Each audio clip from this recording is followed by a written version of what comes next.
Welcome to my channel Microbiology World, and in this video lecture we will study about spontaneous generation.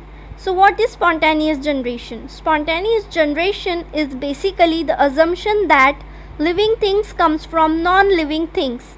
For example, maggots comes from meat or mice comes from cheese. But now we all know that spontaneous generation is not true. So how the spontaneous generation is disproved? Spontaneous generation is disproved by Reddy's experiment and Pasteur's experiment.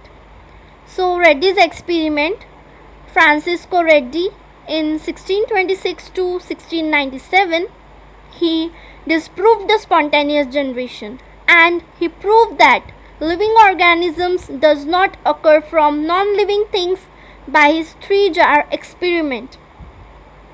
In his experiment, what he had done that he took 3 jars, each containing a meat piece.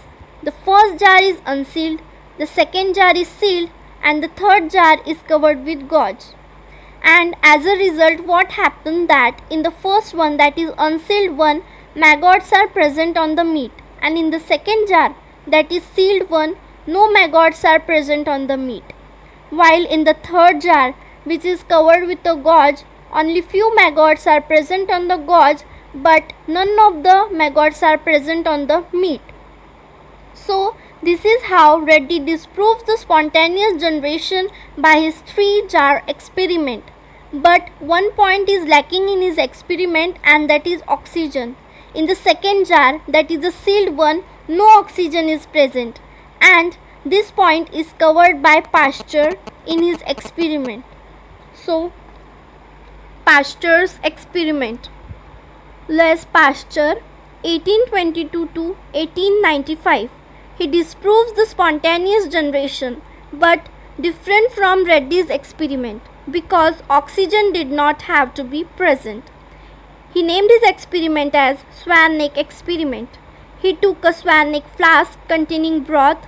The flask is like only air can pass through it, and bacteria or dust particle can't enter into it.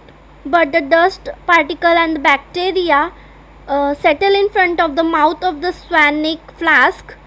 Then heat is applied to the flask, then let the flask sit. As a result, what happened that no bacteria is present.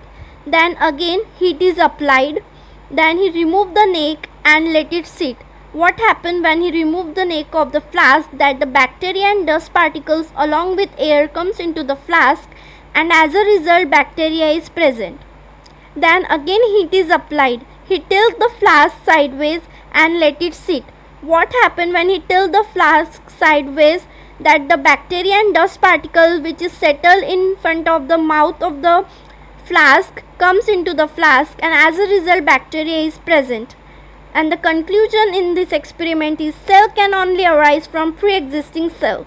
That's it for now. In our next lecture we will study about biofilms. Thanks for watching, and for more such videos please subscribe and don't forget to hit the bell icon.